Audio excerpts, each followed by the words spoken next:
नमस्कार दोस्तों, मैं उमंग कुमार सिंह स्वागत करता हूं आपके अपने YouTube चैनल एग्ज़ाम नगरी में। और जैसा कि मैंने कहा था कि स्पेक्ट्रम की सीरीज में शुरू करने वाला हूं और मैंने शुरू कर दिया है। क्योंकि दोस्त, हम सभी जो है ना मिडिल क्लास फैमिली से आते हैं और हमारी जो समस्या है वह यह है कि हम कहीं बाहर जाके और मोटे पैसे दे के कहीं पे मेंस की सीरीज की जो पढ़ाई है वो नहीं कर सकते। पीटी तो हमारा निकल सकता है कोई एक लंबी तैयारी करने के बाद, लेकिन जब बारी मेंस की आती है तो हम फंसते हैं कैसे नोट्स बनाएं, कैसे सबको पढ़ें। तो मैंने तो कई बार बताया है। अभी मैं आपको जो है स्पेक्ट्रम की पुस्तक से नोट्स मैंने ऑलरेडी बनाया है, मैं दिखाऊंगा आपको आपके सामने। वैसे एक बहुत ज़रूरी बात मैं कहना चाहता हूँ। बहुत सारे लड़कों ने मुझसे कहा, बहुत सारे हमारे भाइयों ने मुझसे कहा कि सर पीडीएफ उपलब्ध करवा दीजिए। बहुत सारे लोग कहते हैं कि पीडीएफ उपलब्ध करवा दीजिए। पता है, मैं आपके मैसेज देखता हूँ और इग्नोर करता हूँ। क्यों? एक तो समय की कमी है और ऐसा प्रोफेशनल लोग करते हैं जिन्हें अपनी बहुत सारी ख्याति प्राप्त चाहिए होती है और एक बिजनेस करना पड़ता है, करना होता है। लेकिन ऐसा मेरे सामने ऐसा कुछ नहीं है। और दूसरी चीज, पीडीएफ देने में सबसे बड़ा नुकसान जो है वो आपको है। सबसे बड़ा नुकसान आपको है।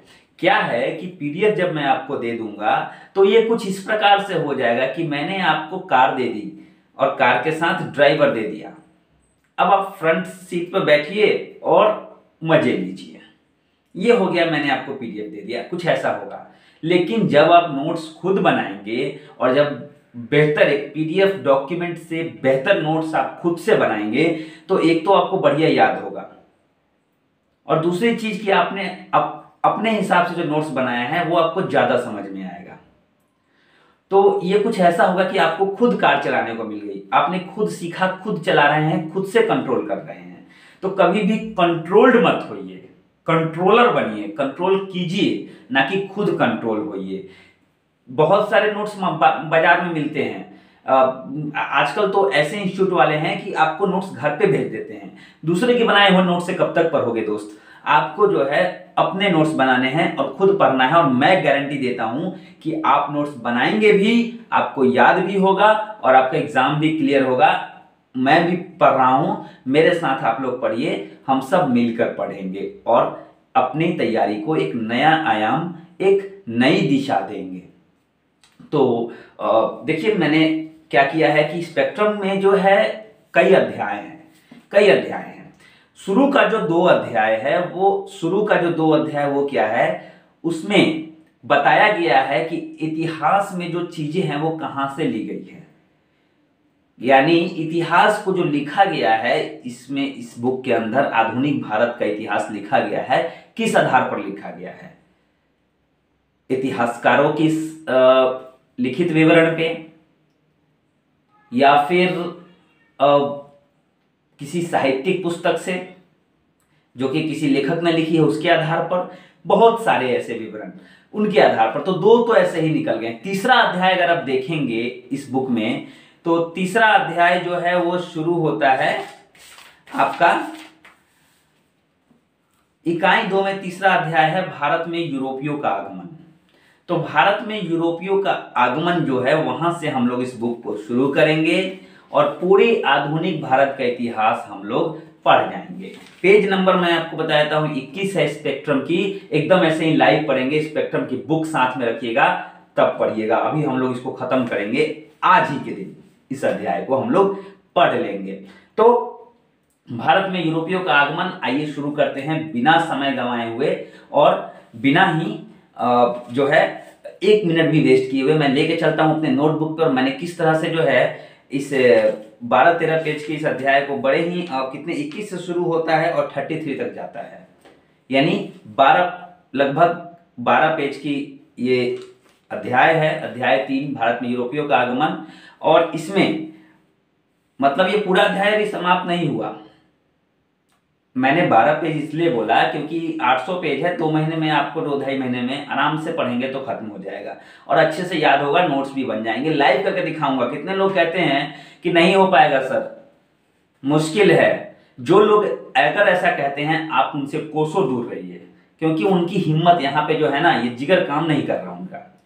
ऐसे लोग मेंस में लंबा लिख नहीं सकते। पीटी में ग्रुप डी और एनटीपीसी निकाल सकते हैं, लेकिन मेंस में लिखने के लिए धैर्य चाहिए, वो धैर्य आपके पास होना चाहिए। मैं भी सीख रहा हूं और मैं आपको बता रहा हूं। हम सब साथ में पढ़ेंगे और साथ में एग्जाम क्वालिफाई करेंगे। चलिए आइए चलते हैं। मैं कैमरा को फोकस करता हूं अपने नोटबुक पे, और आज के दिन, आज तारीख है 26 दिसंबर, और आज मैंने क्या पढ़ा मैं आपको बताता हूं, और हम सब मिलके पढ़ेंगे और सफल होंगे। आइए दोस्तों। तो चलिए दोस्त, आप लोगों को इस वक्त दिखाई दे रहा होगा, ये है मेरी स्पेक्ट्रम की किताब, जिसके लिए मैंने नोट्स बनाए थे। लेकिन आपके लिए मैंने क्या किया है, इस स्पेक्ट्रम की पुस्तक को फिर से शुरू किया है, और आपके सामने जो है, क्योंकि लिखने में बहुत थोड़ा सा मतलब कम से कम मुझे 1.5 घंटे लगे थे, तो 1.5 घंटे में मैंने क्या किया, 10 या 12 पेज का एक टॉपिक पे नोट बनाया है। पुर्तगालियों का आगमन, यूरोपियों का आगमन। यूरोपियों का आगमन जो चैप्टर है, उसके अंतर्गत पुर्तगालियों का आगमन और उनके द्वारा किए गए कार्य, उनकी उपलब्धियां, उनके पतन, इसके बारे में जो है मैंने एक टॉपिक तैयार किया आज के लिए। देखिए, आपको करना क्या है कि सबसे पहले तो आप चैप्टर देख ले या पेज देख ले, और देख ले कि आपको कितने दिनों में पढ़ना है। अगर आपको 2 महीने पढ़ना है, थोड़ा सा ज़्यादा पढ़ना है, 6 महीने पढ़ना है, क्योंकि मैंने 2 महीने का मैक्सिमम 3 महीने का टारगेट लिया है। तो 3 महीने में इसे अच्छे से पढ़ने के लिए और नोट्स तैयार करने के लिए हमें क्या करना पड़ेगा, बहुत ही माइनर, मिनिमम 10 पेज देखना पड़ेगा। और 10 पेज में कोशिश करना है कि एक टॉपिक कवर हो जाए। ऐसा नहीं कि 10 पेज में, अगर कभी कभी 9 पेज में आपका टॉपिक कवर हो जाए, कभी 12 पेज लग जाएंगे। जैसे आज मेरा 12 पेज लग गया है। तो मैं दिखाता हूँ थोड़ा सा, मैंने जो है अब किस प्रकार इसको रेडी किया है। जानबूझ के मैंने जो है, ये देखिए, तो नोट्स है मेरे, लेकिन मैंने क्या किया कि यहाँ से मैंने फिर से शुरू कर दिया, यहाँ से मैंने फिर से शुरू कर दिया आपके लिए, ताकि आपको अच्छे से समझ में आए। तो चलिए, सबसे पहले मैं अपने फर्स्ट पेज पे चलता हूँ, आपको दिखाने के लिए। आशा करता हूँ आपको दिखाई दे रहा होगा। देखिए, मैंने लिखा है यहाँ पे, ध्यान दीजिएगा, इकाई 1 अध्याय 3। मैंने बताया था 2 अध्याय में क्या क्या है। आप किताब लेके बैठिए साथ में, और आपको बड़े ही अच्छे से समझ में आएगा। ये पुस्तक है और बड़े ही मज़े से अभी समझ में आने वाला है। तो अध्याय 3, और इसका नाम है भारत में यूरोपियों का आगमन। यूरोप में बहुत सारे देश हैं, बहुत सारे देश हैं यूरोप में। उन्हीं में से जो है पुर्तगाल, या फिर अगर हम कहें ब्रिटेन, तो ये सब जो है, ये लोग जैसे जैसे आए तो सबको मिला के कहा जाता है यूरोपियों का आगमन। तो यूरोपियों के आगमन के अंतर्गत हम लोग पुर्तगाली शक्ति के बारे में पढ़ेंगे, किस प्रकार पुर्तगाली हमारे भारत में आए थे। तो मैं पहले किताब, नोट्स तो है, नोट्स तो एक निचोड़ है, पहले इस पुस्तक को देखिए आप लोग, कहाँ से मैंने इसे उठाया है।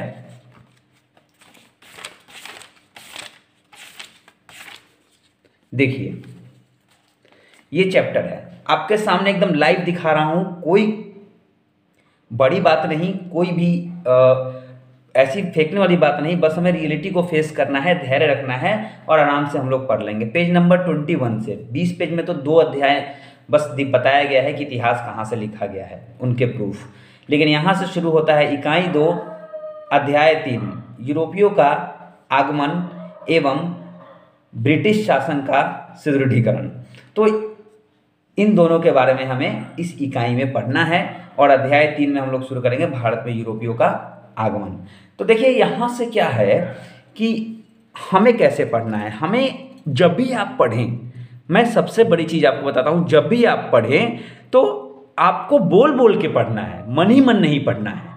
गेट को आराम से बंद कर ले, चेयर लगा ले, जब भी पढ़े चेयर और टेबल के साथ पढ़ें, नींद नहीं आएगी। पानी हमेशा साथ में रखें, जब भी लगे कि नींद आने वाली है 2-3 घूंट पानी पी ले, फिर पढ़े, बहुत मज़ा आने वाला है। 4-5 घंटे तो मज़े से आप लोग पढ़ेंगे बिना किसी रोक टोक के। तो यहाँ पे ये हेडिंग आप देख ले होंगे, भारत में यूरोपियों का आगमन। अब आप लोग खुद पढ़ेंगे, मैं आपको बता देता हूँ, एक बार बोल के जरूर पढ़िएगा, एक बार बिना बोले पढ़िएगा, मतलब एक छोटा सा पैराग्राफ आपको समझ में आ जाएगा दोनों में क्या अंतर होता है। चलिए, बोल के जब इसको पढ़ेंगे तो आपको यहाँ से लेके और पूरे यहाँ तक, इसमें छोटे छोटे पैराग्राफ हैं, आपको ये समझ में आएगा कि क्यों, आखिर क्या ज़रूरत पड़ी, या फिर क्यों यूरोपियों को, ये यूरोपियों के बारे में दिया हुआ है। चैप्टर का एक इंट्रो कह सकते हैं, परिचय। देखिए, इतिहास जो है याद करने की चीज़ नहीं होती। अगर आप मुख्य परीक्षा के लिए तैयारी कर रहे हैं, इतिहास समझने की ज़रूरत होती है। आप समझ लेंगे तो कुछ डेट, अगर आपको तारीखें अगर कुछ थोड़ी थोड़ी याद हैं, तो बड़े ही अच्छे से और बेहतरीन ढंग से आप मुख्य परीक्षा में लिख सकते हैं। तो मैंने जो इतना पढ़ा तो मुझे ये समझ में आया कि यूरोप में जो है औद्योगिक क्रांति चल रही थी, पुनर्जागरण का काल चल रहा था, और उनको ज़रूरत थी कच्चे माल की, उनको ज़रूरत थी बाजार की। ऐसा नहीं था कि पहले व्यापार नहीं होता था, पहले व्यापार होता था, लेकिन स्थल मार्ग से होता था। आप कभी वर्ल्ड मैप देखेंगे तो वर्ल्ड मैप में आपको दिखेगा कि किस तरह से जो है भूमि के थ्रू, अभी आपने हाल में सुना होगा कि बस इंग्लैंड जा रही है भारत से, तो भूमि के थ्रू जा सकते हैं। व्यापार संभव था यूरोप का एशिया से, लेकिन बीच में कुछ ऐसी समस्या आई, अरबों का आक्रमण हो गया मिस्र पर, और कुछ मिस्र के भागों पर उनका कब्जा हो गया, जिससे आवागमन अवरुद्ध हो गया, जिसके वजह से अब व्यापार तो रुक गया। और व्यापार जब रुक गया तो लोग जो थे, यूरोपीय लोग, वो लोग क्या करने लगे, व्यापारी साधन ढूंढने लगे किस प्रकार पहुंचा जाए। तो उन्हें समुद्री मार्ग समझ में आया। तो कुछ इसी प्रकार के कारण थे। पुनर्जागरण काल चल रहा था, औद्योगिक क्रांति आ गई थी, उद्योग धंधों का विकास हो रहा था, उन्हें बाजार की ज़रूरत थी, कच्चे माल की ज़रूरत थी। देखिए, मैंने पढ़ा है बड़े आराम से और मुझे इतना समझ में आया। अब यहाँ से इतने के बाद जब मैंने यहाँ से शुरू किया, तो सबसे पहले मैंने ये चीज़ें नोट की, इन चीज़ों को मैंने देखा कि क्या क्या कारण था। तो देखिए, मैंने कितने आसानी से 5-6 लाइनों में, 7 लाइनों में जो है इस कारण को लिख लिया, ताकि कभी कारण अगर व्याख्या करने के लिए आए तो हमें समझ में आए। तो मैंने हेडिंग दी, यूरोपीय शक्तियों के आगमन का कारण। क्या कारण था? देखिए, समझेंगे तो हमें बहुत चीज़ें, जैसे यूरोप में पुनर्जागरण, तो इसमें कुछ भी ज़्यादा याद करने की ज़रूरत नहीं है। पुनर्जागरण मतलब पुनर्जागृति, बदलाव। कृषि में निवेश कम लाभ, यानी कृषि में अधिक निवेश करने पर लाभ कम होता था, तो खेती का कोई स्कोप नज़र नहीं आ रहा था, उसमें ज़्यादा लाभ नहीं हो रहा था। कच्चे माल की आवश्यकता, उद्योग धंधों को चलाने के लिए बहुत सारे कच्चे माल की आवश्यकता थी, जो कि अपने देश में उन्हें संभव नहीं लग रहा था। नवीन बाजारों की प्राप्ति या विस्तार, उन्हें नए बाजारों को बढ़ाना था ताकि नए ग्राहक मिले, बहुत सारे ग्राहक मिले और उद्योग धंधे चल सके। पूर्व की धन संपदा का आकर्षण, चूंकि मार्को पोलो एक यात्री था जो बहुत पहले भारत में आया था, पूर्व की यात्रा की थी, उसने बताया था कि पूर्व में बहुत संपत्ति है, बहुत सोना चांदी, बहुत धन है और बहुत ही उपजाऊ मिट्टी है, बहुत सारे वहाँ पे अवसर हैं। तो इन सब चीज़ों की लालसा भी उन्हें खींच लाई। ईसाई मत का प्रचार प्रसार, एक उद्देश्य ये भी था कि भाई हमें पूरे वर्ल्ड में ईसाई मत का प्रचार प्रसार करना है। और उसके बाद यूरोप में सामंतवाद के स्थान पर पूंजीवाद व्यवस्था। सामंतवाद और पूंजीवाद में क्या अंतर है? सामंतवाद में और पूंजीवाद में क्या अंतर है? तो पूंजी से आप लोग समझते होंगे धन, बहुत सारा धन, यानी कि धन बहुत हो गई थी, पूंजी बहुत हो गई थी। अब सामंतवाद का गया जमाना कि हमने धन रखा है और उसको हमने संजोग के रखा है। नहीं, हमें पूंजीवाद में विश्वास करना है, पूंजी बनानी है, उसी धन से धन कमाना है। तो ये कुछ कारण थे। अब फिर बुक को मैंने उठाया और मैंने यहाँ से पढ़ना शुरू किया कि किस प्रकार जो है ये सारे कारण, यहाँ कारण खत्म हो गए। अब यहाँ पे था कि भारत के लिए समुद्री मार्ग की खोज एवं पुर्तगालियों का आगमन। जैसा कि हेडिंग से पता चलता है कि समुद्री मार्ग की खोज की आवश्यकता क्यों पड़ी, कैसे लोग आए और क्या उनकी मंशा थी। देखिए, यहाँ पे एक छोटा सा हेडिंग है, पुर्तगालियों का मंतव्य, मतलब उनकी क्या मंशा थी और उनके आने पर भारत की स्थिति क्या थी। यहाँ ये तीसरा, यहाँ देखिए, पुर्तगालियों के आगमन के समय भारत की स्थिति क्या थी। इतना ही हमें समझना है दोस्त। और देखिए मैंने इसको कैसे इसके नोट्स तैयार किए। ये तो हो गया कारण। अब यहां देखिए, केप ऑफ गुड होप से होकर पहली बार 17 मई 1498 को वास्को डी गामा भारत के कालीकट पहुंचा। तो वो एक पुर्तगाली व्यापारी, या व्यापारी कहिए या उसको यात्री कहिए, बाद में लोग व्यापार कर लेंगे, पहले तो वो एक यात्री था। तो पहली बार केप ऑफ गुड होप से होकर, ऐसा नहीं कि पहली बार जो थे यूरोपी भारत आए थे, ऐसा नहीं है, पहले भी आ चुके थे, लेकिन केप ऑफ गुड होप से होकर। कभी कभी यूपीएससी या कभी आप बड़े पीसीएस एग्जाम दीजिएगा तो उसमें ऐसे ही आपको क्वेश्चन फंसाएगा, लिख देगा कि सीधे इस केप ऑफ गुड होप को हटा देगा और लिखेगा कि पहली बार जो है भारत की यात्रा यूरोपियों ने कब की थी, कौन से शताब्दी में की थी। तो आप तो सीधे 1498 याद रहेगा, आप 15वीं शताब्दी मार दीजिएगा। लेकिन नहीं, बहुत ही पहले से लगभग 12वीं 11वीं शताब्दी से व्यापार होता आ रहा है और वो लोग आते थे। लेकिन समुद्री मार्ग की जो खोज थी वो वास्को डी गामा ने की थी, क्योंकि ऐसी आवश्यकता आ गई थी, जैसा मैंने आपको बताया था। क्लियर है? यही ऐसे ही आपको क्लियर होना है। नोट्स जब आप पढ़ेंगे और नोट्स लिखेंगे तो आपको ऐसे ही जो है क्लियर होते जाएगा। उसके बाद पुर्तगालियों की मंशा, मैंने अभी यहाँ पे एक वर्ड यूज देखा था ना, सॉरी फट गया मेरा बुक आप लोगों की वजह से। तो पुर्तगालियों का मंतव्य, क्या मंशा थी उनकी? तो उनकी मंशा जो थी, मैंने जब वो पढ़ा, आप पढ़िएगा और नोट्स खुद बनाइएगा। तो व्यवसाय, पहले तो बिजनेस, उनकी मंशा क्या थी? बिजनेस यानी व्यवसाय, उनकी मंशा थी व्यवसाय। दूसरी मंशा थी ईसाइयत का प्रचार।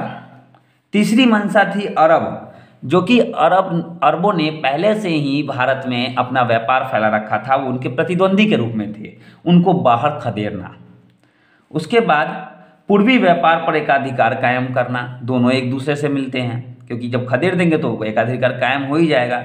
और तत्कालीन पुर्तगाली शासक मैनुअल प्रथम ने क्या किया, 1501 में अरब, फारस तथा भारत के साथ व्यापारिक एकाधिकार की घोषणा कर दी। मतलब उसने तीनों को हरा के 1501 के आसपास उन्होंने क्या किया, लास्ट में ये तीनों मंशा हो गई और ये परिणाम हो गया कि उसने सबको खदेड़ने के बाद, यहाँ पे मैं और बड़ा करता हूँ, सबको खदेड़ने के बाद उसने क्या किया कि घोषणा कर दी कि भाई हमारा एक अधिकार हो गया, अब ना अरब रहे ना फारस रहे, अब हमारा अधिकार है और भारत में तो हम हैं ही। तो ये उनकी मंशा थी। अब थोड़ा सा आगे चलते हैं। मैंने एक और हेडिंग यहाँ आप लोगों को दिखलाया था पुस्तक में, आप देखिए कि भारत की क्या स्थिति थी। यहाँ आगमन हो गया, यहाँ देखिए पेज नंबर 23, पुर्तगालियों के आगमन के समय भारत की स्थिति क्या थी। तो ये तो पूरा लिखा हुआ है पैराग्राफ, इधर भी पूरा पैराग्राफ लिखा हुआ है। अब इसमें हमें क्या करना है, एक सेकेंड।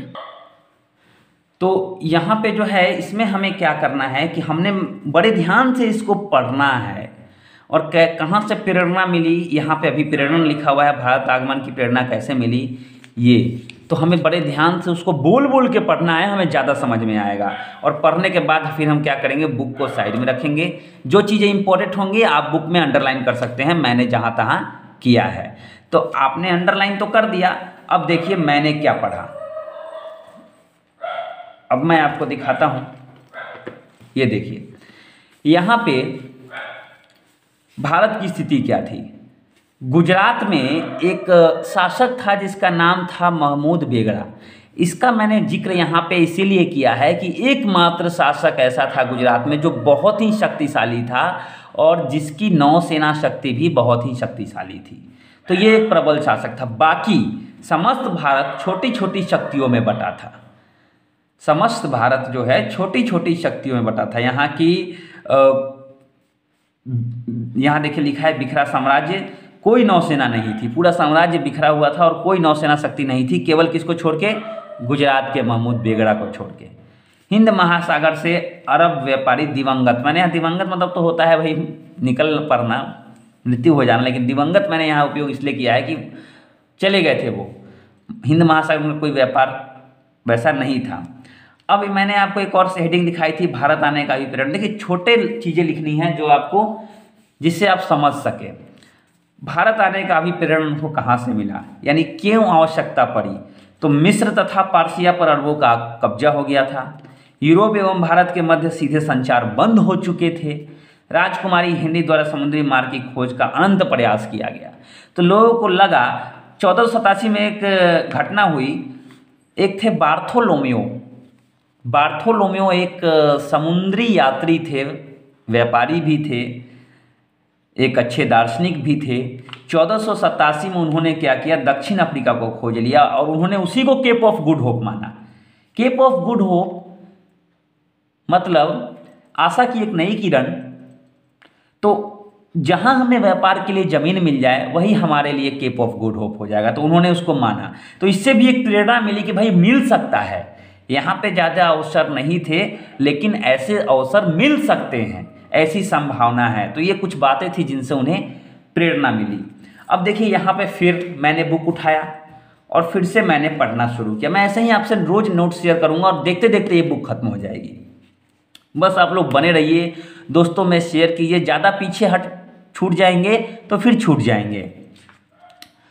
अब यहाँ पे है पुर्तगाली एवं जमोरिन। जमोरिन कौन था, तो कालीकट का राजा था उस समय, एक शासक कहिए उसको। और मुस्लिम शक्ति जो थी भारत में, मुगल शक्ति, उनको मतलब सपोर्ट तो वो करता था, समर्थन देता था, यहाँ तक कि वह जो मुस्लिम व्यापारी, अरब व्यापारी जो वहाँ व्यापार करते थे, उनको जो है भारी समर्थन प्राप्त था जमोरिन का। तो आप लोगों ने सुना होगा कि जमोरिन ने स्वागत किया था किसका, वास्को डिगामा का। ऐसा कुछ नहीं था। वास्को डिगामा, पुर्तगाली और जमोरिन के संबंध बहुत अच्छे नहीं थे, यही सच्चाई है। क्यों नहीं थे, क्योंकि वो अरब को समर्थन करता था और पुर्तगाली चाहते थे कि अरब को उखाड़ फेंके। इसके लिए कई बार झगड़ा भी हुआ। इसके लिए मैंने पढ़ा और फिर मैंने नोट्स बनाया यहाँ पे कि अरब मुस्लिम व्यापारियों के साथ जमोरिन के अच्छे संबंध हैं, और यही का अपोजिट है पुर्तगालियों द्वारा अरबों को विस्थापित करने का प्रयास। तो झगड़ा तो होगा ही। कालीकट तथा कोचीन की शत्रुता का लाभ लेकर कोचीन के मालाबार क्षेत्र में पहला पुर्तगाली किला उन्होंने बना दिया, क्योंकि कोचीन से दुश्मनी थी कालीकट की, और कालीकट का जो राजा था जमोरिन, वो ऑलरेडी पुर्तगालियों का दुश्मन बन चुका था। क्यों, क्योंकि वो अरबों को सपोर्ट करता था। तो उन्होंने इसका फायदा उठाया और कोचीन से दोस्ती कर ली। कहते हैं ना, दुश्मन जो होता है वो दोस्त होता है।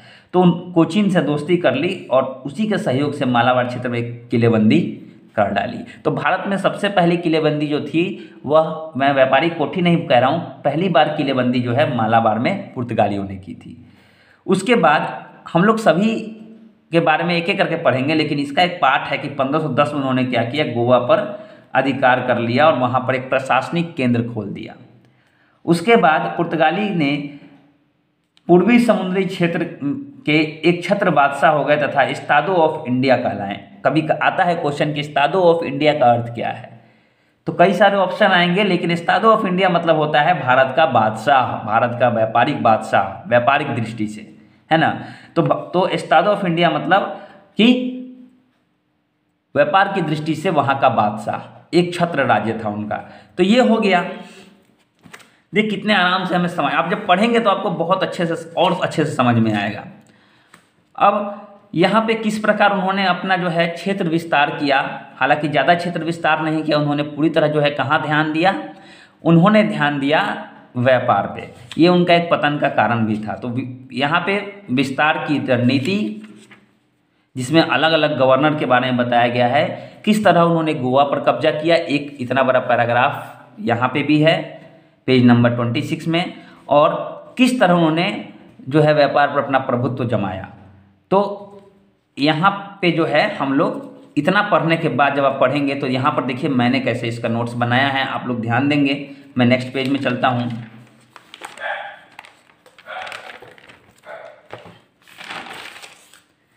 बस ये 1.5 घंटे की पढ़ाई, आप 3 घंटे करेंगे तो कहीं अच्छा कर सकते हैं। अब यहाँ पे देखिए भारत में पुर्तगाली साम्राज्य का सूत्रपात कैसे हुआ। तो सबसे पहले 1505 में प्रथम पुर्तगाली गवर्नर फ्रांसिसो द अल्मीडा आए। तो एक चीज़ बता दूं कि जब भी कोई गवर्नर रखा जाता था, पुर्तगाली शासन जो था वहाँ से ऑपरेट होता था पुर्तगाल से, और एक वायसराय वहाँ रखा जाता था, तो 3 वर्ष के लिए रखा जाता था। और 3 वर्ष के बाद ऐसा नहीं कि उन्हें भेज दिया जाता था, वो उसी परिषद में एक सदस्य के रूप में काम करते थे और सलाह देते थे। तो 3 वर्षों हेतु 1505 से 9, 1505 से 9, तो यहाँ पे 4 वर्ष हो गए, 1 साल बढ़ा था, इतने दिन के लिए वो रहे थे, लेकिन 3 वर्षों के लिए ही उन्हें रखा जाता था। तो 1505 से 9 तक अल्मीडा जो थे वह भारत में एक गवर्नर के रूप में रहे। उन्होंने क्या क्या कार्य किए, अल्मीडा के कार्य या उनकी उपलब्धि कहिए इसको, कुछ कार्य किए। आपने अभी तक बहुत कम कार्य पढ़ा होगा, लेकिन जब स्पेक्ट्रम पढ़ेंगे तो काफ़ी डिटेल में इसके बारे में लिखा हुआ है। पुर्तगाली जो स्थिति थी उसको सुदृढ़ किया। अदन, आमुज एवं मलक्का, ये तीनों क्षेत्र हैं जहाँ पर मुस्लिम व्यापार बड़े ही सुदृढ़ था। वहाँ के मुस्लिम बाजार जो है उन्होंने बर्बाद कर दिए, व्यापार बर्बाद कर दिए और सब पर क्या कर लिया, कब्जा कर लिया। ये एक महत्वपूर्ण काम किया था। तीसरा, मतलब अपने लिए कोचीन, केलवा तथा किलवा में किलेबंदी की। ये मैंने बताया, कोचीन क्या था, दुश्मन था कालीकट का, वहाँ किलाबंदी अल्मीडा ने ही किया। लाल सागर में चौकसी बढ़ाई, लाल सागर में मिस्र का हस्तक्षेप हो रहा था तो वहाँ पे उन्होंने क्या किया, चौकसी बढ़ाया। मिस्र तथा गुजरात के संयुक्त नौसेना को हराया। एक बार युद्ध हुआ था मिस्र तथा गुजरात में, तो एक बार तो अल्मीडा हार गए थे और उसी हार में जो है अल्मीडा के पुत्र की मृत्यु हो गई थी। आप जब पढ़ेंगे डिटेल में तो आपको पता चलेगा। उसी के चक्कर में उन्होंने फिर से युद्ध किया और मिस्र तथा गुजरात के संयुक्त नौसेना को हराया था। इस प्रकार अल्मीडा के पश्चात जो है अल्फांसो डी अल्बुकर्क आए, जो 9 से लेकर 15 तक रहे। उन्होंने क्या किया कि पुर्तगालियों के वायसराय के रूप में जो है भारत में आए। कितने साल रहे थे, 6 साल, 2 बार ये रहे थे। तो ये इनका, अब यहाँ से हम लोग अल्बुकर्क के बारे में थोड़ा सा जानते हैं। सारे गवर्नर के बारे में बताया गया किस प्रकार जो है पुर्तगाली शक्ति का विस्तार हुआ। आप चाहें तो कुछ और ज़्यादा भी लिख सकते हैं, आपके नोट्स बनाने पे डिपेंड है। हो सकता है कि आपके नोट्स मेरे नोट्स से काफ़ी बढ़िया हो। अल्फांसो डी अल्बुकर्क, इनकी उपलब्धि क्या थी? सबसे पहले इनको वास्तविक संस्थापक कहा जाता है। क्यों? क्योंकि पुर्तगालियों की जो विस्तार था, क्षेत्र विस्तार से लेकर शासन से लेकर व्यापारिक उपलब्धि, इन्हीं के समय में काफ़ी विस्तार हुआ था इन सब चीज़ों में, इसलिए इनको वास्तविक संस्थापक कहा था। इन्होंने क्या क्या किया, इनकी उपलब्धि देखिए। पुर्तगाली साम्राज्य की पूर्ण स्थापना की, यानी पूरी तरह से स्थापना जो है इन्होंने ही की। समुद्री व्यापारिक प्रवेश जो जहाँ जहाँ थे वहाँ पे पुर्तगाली बेस की स्थापना की, सैनिक बेस की स्थापना, सैन्य बेस की स्थापना उन्होंने सारे जो जितने भी एंट्री पॉइंट थे वहाँ पे किया। 1510 में आदिल शाह जो गोवा का शासक था उसको हराकर जो है उससे गोवा छीन लिया। हिंदू महिलाओं के साथ विवाह नीति, हिंदू महिलाएं जो थी उनसे विवाह करके और साम्राज्य का विस्तार किया।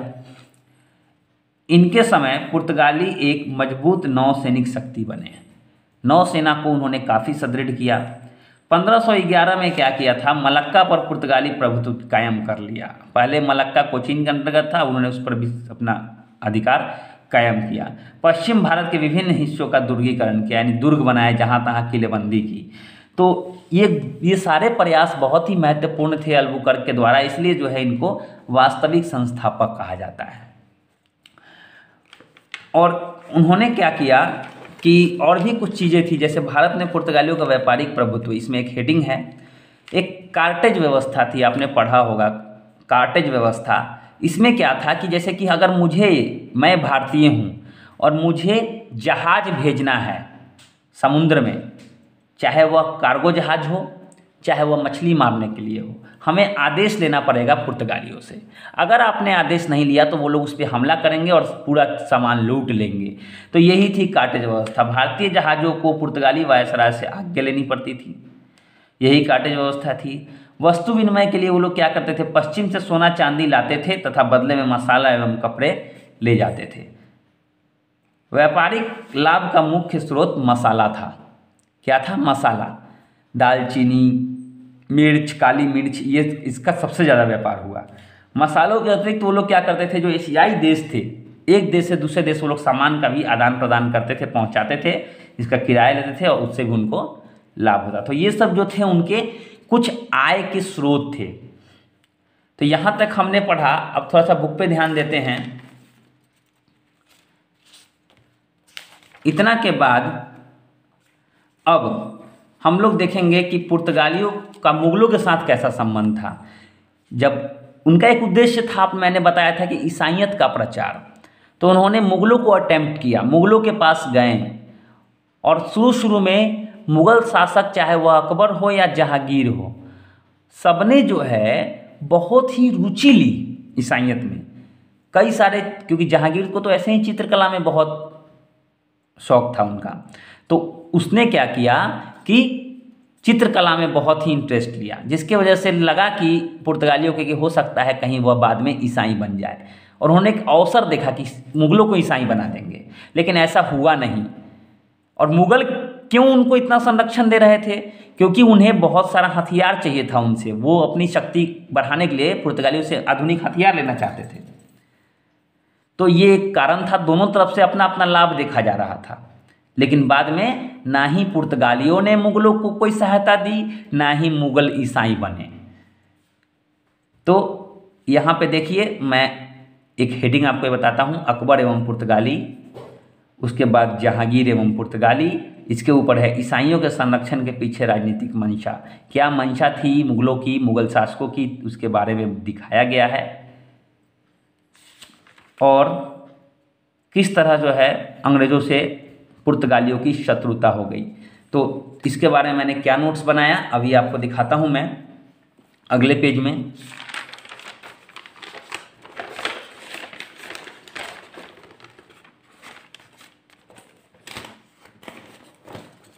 यहाँ पे मैंने थोड़ा सा लिखा नीनो डी कुन्हा के बारे में। उन्होंने बस एक बहुत ही इम्पोर्टेंट काम किया था कि कुन्हा ने क्या किया था कि पुर्तगाली सरकार का जो मुख्यालय था वह कोचीन से गोवा लेकर चले गए थे। ऑलरेडी गोवा प्रशासनिक केंद्र था और वहाँ सरकार का भी मुख्यालय लेकर चले गए, तो थोड़ी सी आसानी यहाँ पे हुई। और एक था वेडोर दा फ्रेजेंडा, मुझे बीच में मिला इसलिए मैंने पॉइंट आउट कर लिया इसको। राजस्व तथा कार्गो एवं नौसैनिक बेड़ा भेजने का जिम्मेदार को जो है वेडोर दा फ्रेजा कहा जाता है। तो भारत में पुर्तगाली प्रशासन के मुखिया को वायसराय कहा था, ये 3 वर्ष के लिए आते थे। तो थोड़ा सा पॉइंट आउट मैंने किया है। अब देखिए पुर्तगालियों की धार्मिक नीति एवं मुगलों से संबंध, कैसे संबंध है। देखिए शुरू से आप लोग पढ़ेंगे तो बहुत ही मजे से समझना है इतिहास को। इतिहास रटने चाहे याद करने की चीज़ नहीं है। मैं ऐसे ही डेली आपके लिए नोट्स लेके आऊँगा, आप पढ़ेंगे। अब देखिए मैंने इतना काम किया, आपको क्या करना है कि आपको भी इतना ही काम करना है। चलिए देखते हैं उसको, मैं बताता हूँ उसको बाद में आपको क्या करना है। कैम्बे की यात्रा के दौरान पहली बार अकबर जो है कुछ पुर्तगाली यात्रियों से मिला। पहली बार उसे मिला 1572 में, उसने पुर्तगालियों को देखा। तो विदेशियों में तो जो है पहली बार जो विदेशियों को देखता है उनका इंटरेस्ट ऐसे ही विदेशियों पर रहता है। तो पहली बार जब अकबर ने देखा तो बहुत कुछ अकबर के अंदर बहुत सारे जिज्ञासाएं थी, तो वो जानना चाहता था पुर्तगालियों के बारे में। अकबर को ईसाईयत की जानकारी लेने में रुचि देखकर पुर्तगाली पादरियों ने इसे अवसर माना। उन्होंने माना कि कहीं जो है अकबर ईसाई न बन जाए। अकबर की क्या मंशा थी? अकबर अपनी परेशानियों से उबरने हेतु पुर्तगाली सैन्य शासन सहायता लेने हेतु ईसाइयों में रुचि दिखा रहे थे। अकबर की अपनी एक अलग मंशा थी। जहांगीर ने ईसाइयों से जो है अकबर के बाद जब जहांगीर आए तो उन्होंने क्या किया, उन्होंने तटस्थता की नीति अपनाई, वो साइड में रहे। हालांकि उन्होंने बाद में इंटरेस्ट लिया लेकिन उसके पीछे राजनीतिक मंशा थी। बाद में जहांगीर ने ईसाइयों की सहायता की। जहांगीर का दरबार उस समय ईसाई संतों की पेंटिंग से भरा था। क्यों? क्योंकि चित्रकला में उसको बहुत रुचि थी। और यह पुर्तगाली क्या समझ रहे थे कि भाई चक्कर है कुछ। क्या चक्कर है? तो हो सकता है जहांगीर ईसाई बन जाए। सभी में ऐसी बातें होने लगी थी लेकिन इसका कोई प्रमाण नहीं था। अंत में क्या हुआ, पुर्तगाली मुगल दरबार को ईसाईयत में परिवर्तित करने में असफल हुए और ऊपर से मुगल जो शासक थे वो भी पुर्तगालियों से कोई सहायता नहीं ले पाए। उन्होंने भी उनकी कोई सहायता, कोई सैन्य सहायता नहीं दी। इसके बाद कैप्टन हॉकिंग्स भी आए, तो उनकी यात्रा के बावजूद भी मुगलों तथा पुर्तगालियों के संबंध नहीं बिगड़े। हॉकिंग्स जो थे वो ब्रिटिश एक यात्री थे और वो चाहते थे कि किसी तरह से जो है पुर्तगालियों और मुगलों में जो है फूट हो जाए, लेकिन ऐसा नहीं हुआ। अंत में 1611 में हॉकिंग्स ने मुगल दरबार छोड़ दिया। उसके बाद शाहजहाँ का जब समय आया तो उस समय पुर्तगालियों ने एक गलती कर दी। क्या गलती की कि मुमताज महल जो थी उनकी बेगम, उनकी 2 दासियों को बंदी बना लिया और इसी कारण से पुर्तगाली और मुगल दोनों में जो है संबंध पूरी तरह से बिगड़ गए। तो यहाँ पे एक संबंध में खटास आई। आप डिटेल पढ़ेंगे तो बड़े अच्छे से जो है आपको अच्छे से समझ में आ जाएगा। मैंने बस नोट्स बनाने का एक तरीका आपको बताया है। आगे चलते हैं। आगे अगर मैं देखूं तो भैया खटास आ गई और उनका जो है शासन चल रहा था। नौसेना उनकी, मुगलों की कोई नौसेना नहीं। समुद्री व्यापार पर उनका प्रभुत्व, मुगलों का ऐसा कोई आय नहीं, वो तो करों पे जीते थे। तो मुगलों और पुर्तगालियों में दुश्मनी हो गई और बीच में अंग्रेज भी उस समय ब्रिटिश को एंट्री हो रही थी। तो यहाँ पर जो है धीरे धीरे जो है उनका पतन होने लगा। उनके पतन के कुछ कारण थे। यहाँ पे हेडिंग देखिए आप, पुर्तगालियों का पतन। तो पुर्तगालियों का पतन जब मैंने डिटेल में पढ़ा तो मुझे कुछ चीज़ें मिली। मैंने कुछ चीज़ों को पॉइंट, और मैंने यहाँ मोड़ दिया पेज को। यहाँ के बाद डच के बारे में पढ़ना है। पुर्तगाली ख़त्म, तो पतन मैं आपको देखता हूँ। मैंने पॉइंट आउट करके कुछ लाइनों में इसको समेटा है। मैंने हेडिंग दी है पुर्तगालियों का पतन। आप देख सकते हैं यहाँ पुर्तगालियों का पतन। तो क्या कारण थे? ये सारे कारण को मैंने यहाँ पे कारण लिखा है, सारे कारण को पॉइंट आउट किया है। 11 कारण है जो कि बुक में मेंशन है और हमें इसको समझना है, याद नहीं करना, रटना नहीं है। पहला देखिए, 1580 में घटना हुई, उसमें जो है पुर्तगाली का स्पेन से लगाव हो गया। अब स्पेन पर वो निर्भर हो गए। स्पेन पे निर्भर हो गए तो भारत से ध्यान हटा और 88 में अंग्रेजों का स्पेन से युद्ध हो गया। तो स्पेन को अंग्रेजों ने हरा दिया। तो स्पेन को हराया जिससे पुर्तगाली शक्ति भी कमजोर हो गई, क्योंकि पुर्तगाली जो थे स्पेन की सहायता कर रहे थे। पुर्तगाल की अंदरूनी कमजोरी, उनकी आपस में जो है बनती नहीं थी। पुर्तगाल के वायसराय कुछ और करते थे, प्रशासन कुछ और कहता था, सैनिक कुछ और करते थे, अंदरूनी क्लेश था। पुर्तगाल में निरंकुश सम्राट जो है अपनी मनमानी करते थे। पुर्तगालियों द्वारा जबरन धर्म परिवर्तन, मैंने कहा था ना, एक उनका एक एम था कि ईसाइयत में परिवर्तित करना है सबको, तो जबरन धर्म परिवर्तन होता था।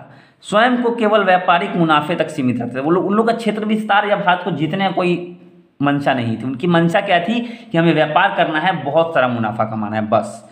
दूसरा, डकैती तथा लूटमार की नीति, जिससे वह जो थे जनता, पब्लिक, उसकी नज़रों में चढ़ गए। अन्य यूरोपीय शक्तियों से लगातार संघर्ष करते रहे। ब्राज़ील की खोज के बाद भारत की ओर उनका ध्यान और कम हो गया। पुर्तगाल में उद्योग धंधों के अल्प विकास, पुर्तगाल में उद्योग धंधे उतने विकसित नहीं हुए, जिससे जो है उनकी आवश्यकताएं कम गई। और पुर्तगाली व्यापारियों पर पुर्तगाली सम्राट का अत्यधिक नियंत्रण, यानी सारे जो है चीज़ें, क्योंकि सम्राट तो ऐसे भी निरंकुश थे, ऊपर से व्यापारिक नियंत्रण पूरा अपने पास रखे हुए थे। तो यहाँ पे जो है ये सारी कमजोरियाँ थी। इसको आप ध्यान से समझ लेंगे, बड़े आराम से आपको याद हो जाएगा, ज़्यादा रटने की जरूरत नहीं है। तो इस तरह से जो है पुर्तगाल का पतन हो गया। तो देखिए कैसे मैंने ये मैंने बड़ा बड़ा लिखा ताकि मोबाइल के स्क्रीन में अच्छे से दिखे। तो मैंने ये शुरू किया है आपके लिए और हम सभी इसको मिल के जो है इस पुस्तक को ख़त्म करेंगे। और मैं आपको अपने सामने इसी वीडियो पे लाइव ये सब करके दिखाऊंगा। तो आपको कुछ चीज़ों का ध्यान रखना है। एक तो रेगुलर बने रहना है चैनल के साथ। अगर कोई दोस्त हैं, अगर देखिए 4-5 दोस्तों का ग्रुप बनाएं, साथ में मिल के पढ़ें और लोगों को शेयर करें वीडियो। इससे क्या होता है, आपका कॉन्फिडेंस बढ़ता है। अब मैं यही करता हूँ। तो मैंने लिख लिया, कभी भी जो है बोल बोल के पढ़िए, कभी भी जो है बोल बोल के पढ़िए और पॉइंट आउट कीजिए। एक बार पढ़िए, दूसरी बार फिर ध्यान से लिखिए, ध्यान से उतरे, देखिए जहाँ जहाँ आपने अंडरलाइन किया है, जहाँ जहाँ हाईलाइट किया है उसको देखिए। इसी तरह से पढ़ाता है दोस्त। धैर्य की बहुत ज़रूरत है। आपको मैराथन दौड़ना है। 1600 मीटर के रेस में आप रेलवे ग्रुप डी निकाल सकते हैं, टीईटी निकाल सकते हैं, लेकिन मेंस नहीं निकाल सकता। मुख्य परीक्षा निकालने के लिए आपको धैर्य की ज़रूरत होगी और 1 साल में बड़े अच्छे से बहुत ही मस्त तैयारी हो जाएगी। तो आशा करता हूँ कि आपको वीडियो समझ में आया होगा और आप सभी का ध्यान होगा इस पे। और दोस्तों, अभी तक आपने अगर मेरा चैनल सब्सक्राइब नहीं किया तो चैनल सब्सक्राइब कर ले, बहुत कुछ आने वाला है और मैं ऐसे ही आपको गाइड करता रहूँगा। अभी बाद में जब थोड़ा सा हम लोग इसको ज़्यादा पढ़ लेंगे तो हम लोग जो है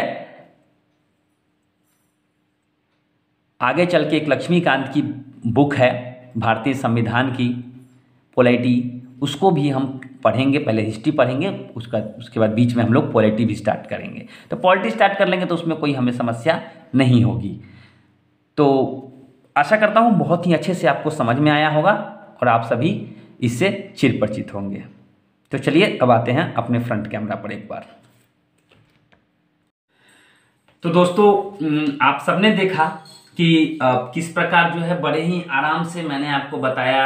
आज का मैंने नोट्स बनाया। इतना काम अगर आप 6 महीने तक कर लेंगे तो आप कम से कम 3 महीने में बड़े आराम से पूरा स्पेक्ट्रम पढ़ जाएंगे।